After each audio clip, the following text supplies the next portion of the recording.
Welcome back to the second part of our revision lecture, that is of lesson 1. Now, this we already had done in the revision part, that is Battle of Plassey, and one video also animated movie was sent to you. So as we move ahead, we will see now Battle of Buxar in Plassey form, that is in short form. Britishers made Mir Zafar Nawab of Bengal, that we already know, and tried to extract wealth from him. मतलब कि जब मीर ज़फ़र को नवाब of Bengal बनाया गया तो britisher ने उससे बहुत सारे पैसे निकलवाने की खूब कोशिश की. And greed for more power thus East India Company dethrone Mir Zafar. अब मीर ज़फ़र को डीथ्रोन कर दिया ब्रिटिश ईस्ट इंडिया कंपनी ने, तो मीर कासिम अब बना नया नवाब. तो मीर ज़फ़र की जगह पे बना मीर कासिम. बट मीर कासिम तो और ज़्यादा एम्बिशियस था, तो ब्रिटिशर ने उसे निकाल के फिर से बनाया नवाब मीर ज़फ़र को.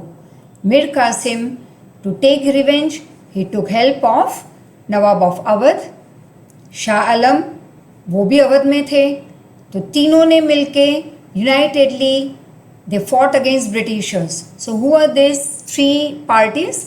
That is Mir Kasim, then he took the help of Nawab of Awadh, और थर्ड है शाह आलम. अब ये तीनों ने मिलके वॉर की, फिर भी जीता कौन? नेचुरली बैटल ऑफ बक्सर जो हुई, इसमें यूनाइटेड आर्मी का it loss the war, that is the three powers loss the war, और जीत हुई ब्रिटिशर की. कंपनी दस गॉट दीवानी राइट. मतलब दीवानी राइट मतलब right to collect tax in Bihar, Bengal and Orissa.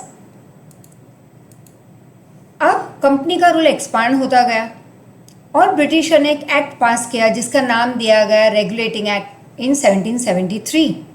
अब एज पर दिस एक्ट जो बंगाल का गवर्नर था वो बना गवर्नर जनरल, और कंपनी की सारी activities, rules, regulation were under his control. That is under whose control? This governor general. और ये गवर्नर जनरल कौन था? बंगाल का गवर्नर बना गवर्नर जनरल, जिसको बहुत सारे राइट्स दिए गए. पूरी कंपनी की सारी, मतलब कि ब्रिटिश ईस्ट इंडिया कंपनी की सारी एक्टिविटीज़ उसके कंट्रोल के अंदर. मुंबई और मद्रास के गवर्नर और काउंसिल ऑफ मिनिस्टर्स वो भी उसके कंट्रोल के अंदर आ गए. अब फर्स्ट गवर्नर जनरल कौन बना इंडिया का? Warren Hasting. You will have to learn this names in order one after the other who came to India as governor general. तो सबसे पहले नाम था वॉरेन हेस्टिंग. अब उसके टाइम पे दो वॉर हुई. One was Maratha war, other was Mysore war with Hyder Ali. After Warren Hasting who came as governor general? So second learn it, Cornwallis. At the time of this Cornwallis one more war took place known as third Mysore war with Tipu सुल्तान.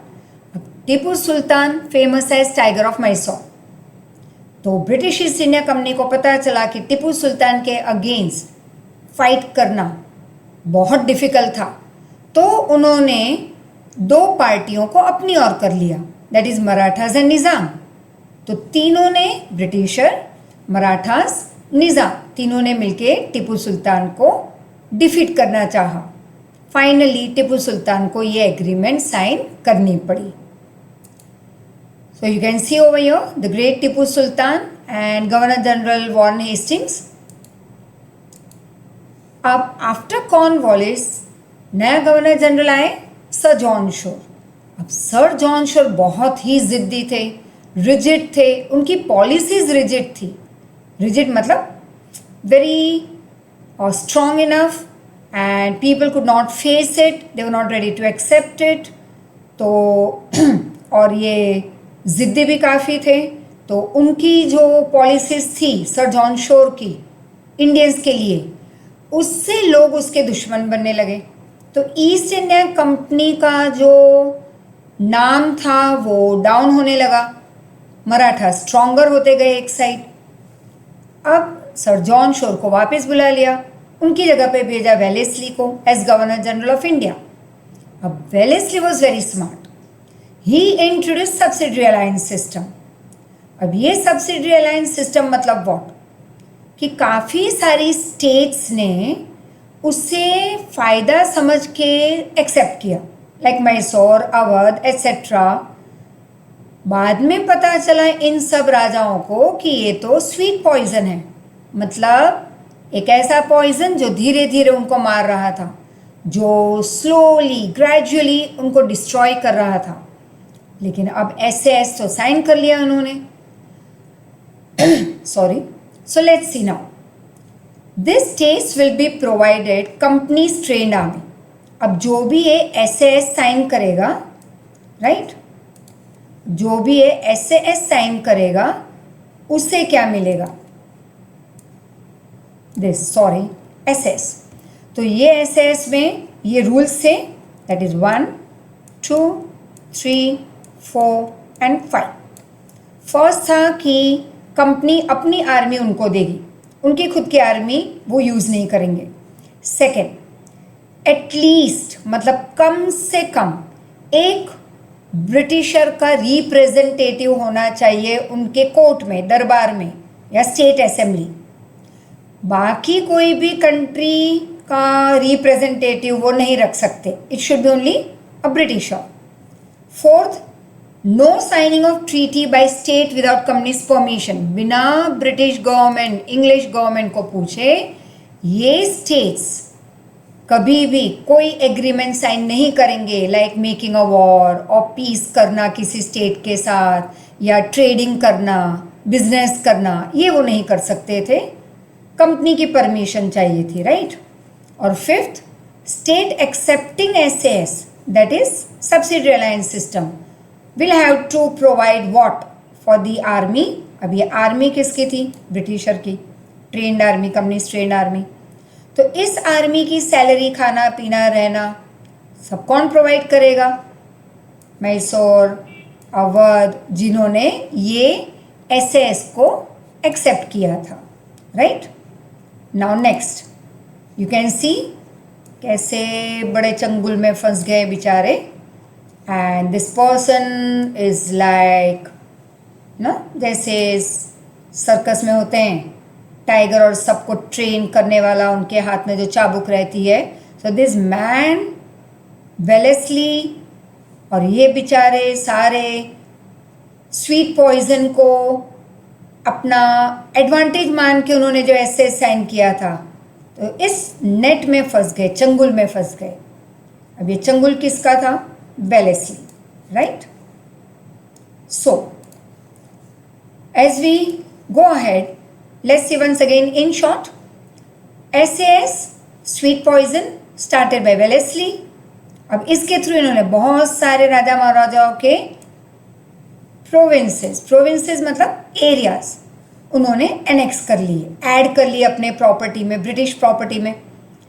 अब East India Company का rule तो बढ़ता गया और ये subsidy alliance system Tipu Sultan ने ना कह दिया, I am not going to accept. So thus Mysore was attacked once again in 1799. Fourth Mysore war में टीपू सुल्तान की डेथ हो गई। And after Wellesley came Hastings as a governor general of India. Hasting he did war with Nepal. उनको पता था कि नेपाल में गुरखास होते हैं, टॉल, स्ट्रॉन्ग, तो इनको हरा के हम उन गुरखास को अपनी आर्मी में ज्वाइन करेंगे। फिर उन्होंने वॉर की पिंडारास के साथ, जो इक्वली स्ट्रॉन्ग थे लाइक गुरखास, उनको वो आर्मी में ज्वाइन करवा लिया। अब ब्रिटिशर की आर्मी स्ट्रॉन्ग हो गई। दस विथ थर्ड मराठा वॉर, अब कंपनी पूरे इंडिया पे रूल करने लगी। और एक आए विलियम बेंटिक, वो थोड़े लिबरल थे। फिर आए डेलहाउसी 1848 में। Dalhousie was a fierce imperialist. Imperialist मतलब ये मैंने पहले बताया था, imperialism is a system when a strong country like England takes over the hold or control of and destroys such a country which is rich but weak like India. तो Dalhousie अपनी imperialistic policy लेके आए और फिर annex भी किया, बहुत सा एनेक्स मतलब ऐड, बहुत सारे रीजन्स को एक या दूसरे रीजन के अंडर अपनी प्रॉपर्टी बना ली। You can see over here, कई बार डेलहाउसी ने वॉर करके उनको अपनी ओर ले लिया, कई बार कहा कि भाई आपका खुद का बेटा है नहीं जो थ्रोन पे बैठेगा आपके बाद, तो अगर राजा मर जाता है, कोई बेटा ना हो उसका खुद का, तो वो प्रॉपर्टी हो जाती थी ब्रिटिशर की। तो ये डलहौजी के सारे प्लान्स, चीटिंग। फिर कई बार वो कहते कि भाई आप मैनेज नहीं कर रहे हो अपने किंगडम को, तो आपको आता ही नहीं मैनेज करना, तो आपकी प्रॉपर्टी हुई हमारी। तो बहुत सारे रीज़न के अंडर डलहौजी ने ले लिया ये सारी प्रॉपर्टीज़, लाइक कर्नाटक, टेंजौर, अवध के राजा की property, Pegu, Punjab, Jhansi, Baghat, and so your in short कि इम्पीरियलिस्ट, रिफॉर्मिस्ट। अब ही स्टार्टेड 1853 में first railway line in Mumbai, that is from Bombay to Thane. Wireless system started India to England. ये सब उनके फ़ायदे के लिए था। लेटर ऑन हाँ फ़ायदा हमें हुआ after many many years, but that time they did it for their benefit. Public Work Department introduced. He also passed some laws related to widow remarriage, ban on child marriage, मतलब ये allowed, ये not allowed, right? Battle of Plassey हुई in 100 सालों में 1757 to 1857। British rule इतने सालों में, ये 100 सालों में जो बढ़ा, मतलब कि पूरे इंडिया उनके कंट्रोल में थी 90%, बाकी थोड़ी बहुत फ्रेंच और थोड़ी बहुत Portuguese. People are not happy with them, तो रिवोल्ट हुआ 1857 में। उसको नाम दिया गया first struggle for Indian independence. अब इसका इकोनॉमिक इम्पैक्ट तो होना ही था, as you can see over here. एक ही single rule for everyone by the Britisher. Then divide and rule policy follow की उन्होंने। नेक्स्ट,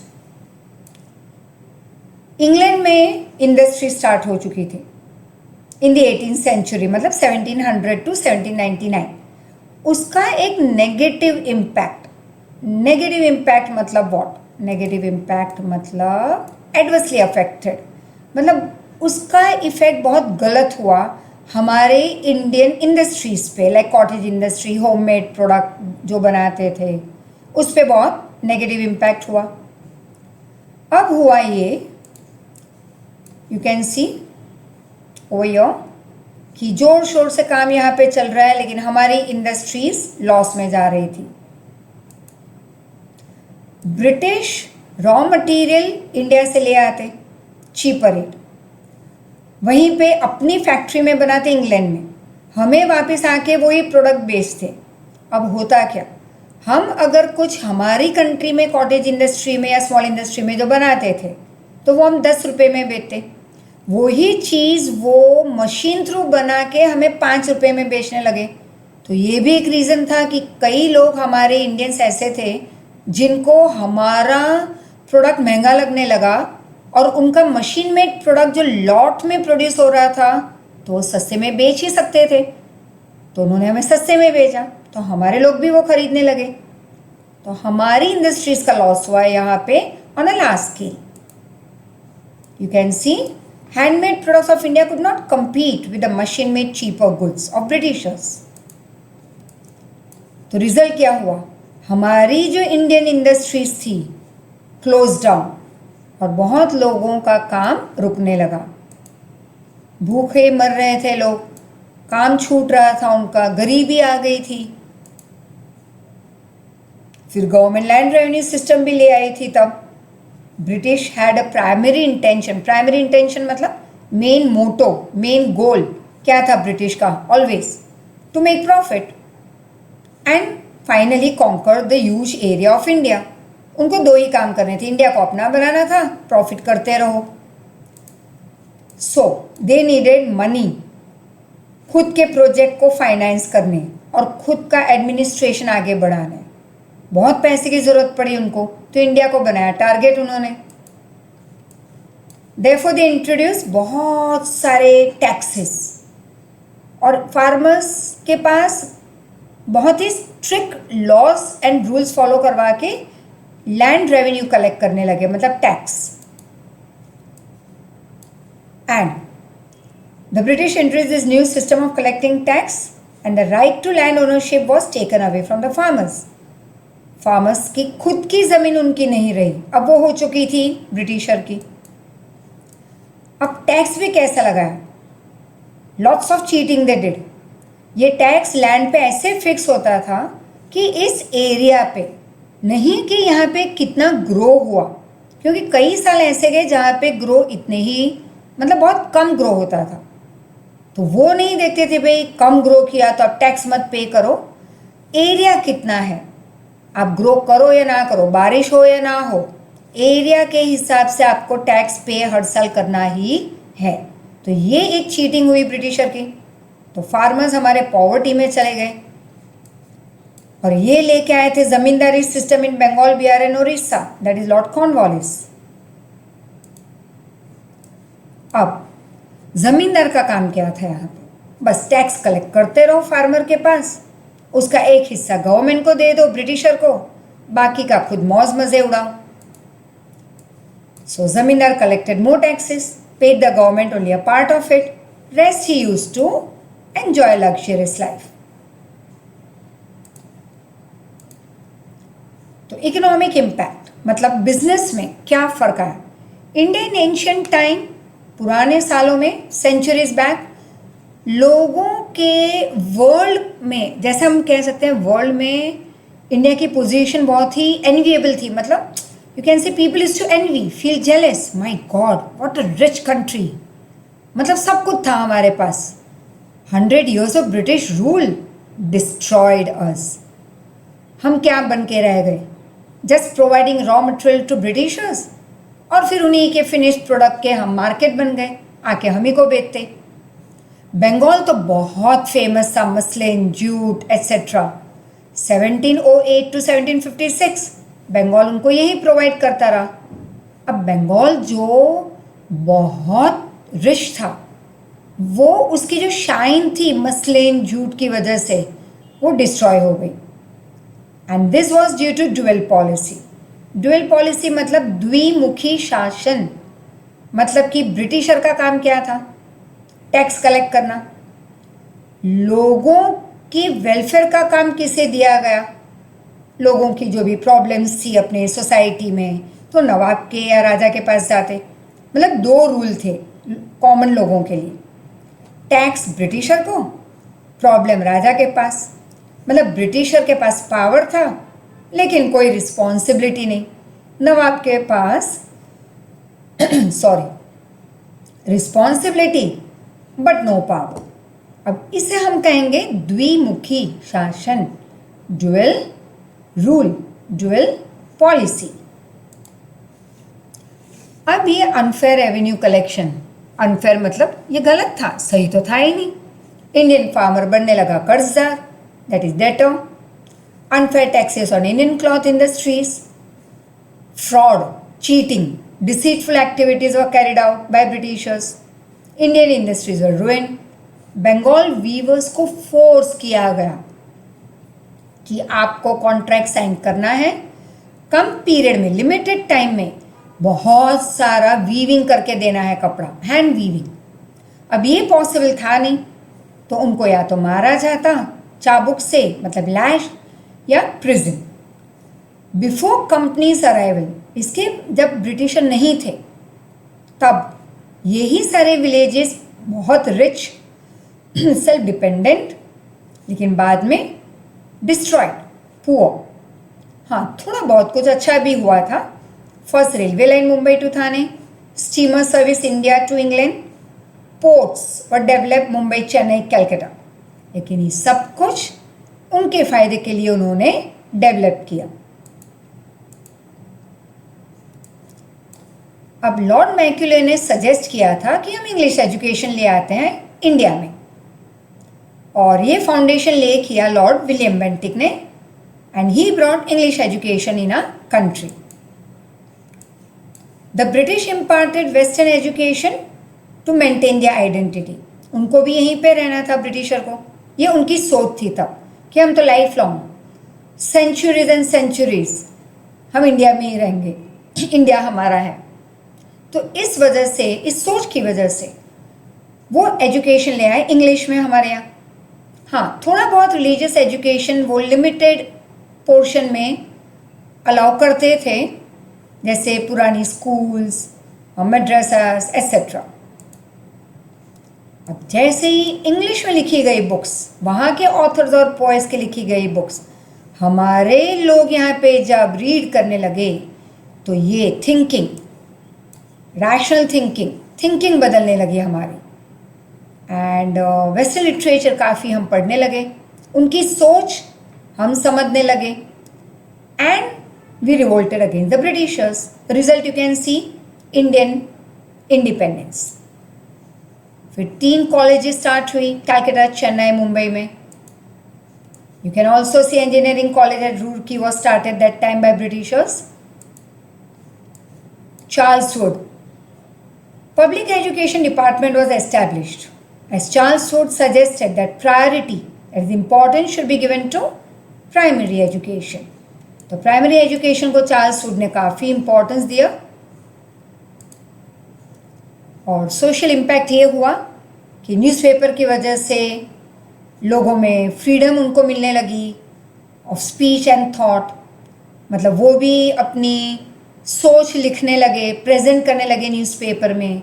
इवन कस्टम्स उस समय इंडिया में थे, stalwarts, that is great leaders like Raja Rammohan Roy and others, plus British के strong support के साथ लॉ पास किए गए, और ये काफ़ी इविल कस्टम हमारी कंट्री से बाहर हो गए।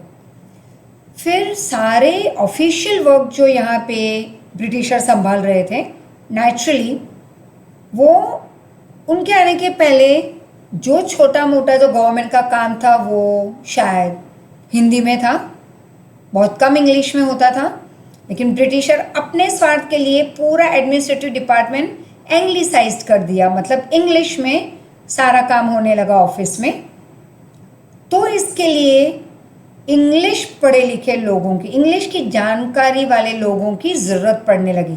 इसलिए उन्होंने इंग्लिश एजुकेशन को कंपलसरी बनाया इंडिया में, ताकि हमारे लोग उनके यहाँ कम सैलरी में काम कर सकें। Due to Lord Macaulay's hard work and suggestion of Charles Wood, हमने देखा आगे Mumbai, Delhi, Calcutta university start हुई और new class of English education emerge. हमारे यहाँ एक नया ग्रुप खड़ा हुआ पढ़े लिखे लोगों का, इंग्लिश एजुकेटेड लोगों का, और उन्होंने डिमांड किया कि सोसाइटी में अच्छाई होनी चाहिए, इविल कस्टम्स को बैन करो। And conclusion, as you can see, East India Company came to India attracted and allured by the prosperity and trade opportunity। अब ब्रिटिशर ऐसे तो आए ही नहीं थे इंडिया में, वो अट्रैक्ट हुए थे हमारे रिचनेस से, और फिर ट्रेड के लिए आए। Company rule in India produce certain goods and bad result in politics, economics, social and cultural field. तो हर एक फील्ड में इंडिया में कुछ अच्छा भी हुआ उनकी वजह से, लेकिन काफ़ी बुरा भी हुआ था। Company adopted policy of making England rich but by destroying India, and the reforms, मतलब जो चेंजेस वो लेके आए थे एडमिनिस्ट्रेशन में, खुद के एडवांटेज के लिए इनडायरेक्टली आज हम देख रहे हैं कि वो हमारे लिए एडवांटेजेस बना, like railway and many other things. So one short movie over your, and with that we will end our today's revision lecture of this lesson 1 SS, and thank you once again for your great support. Please keep on studying hard, work hard, put in your 100% effort, I would say. So here goes the movie.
Thank you so much once again, and we meet very soon with some of your new chapters again.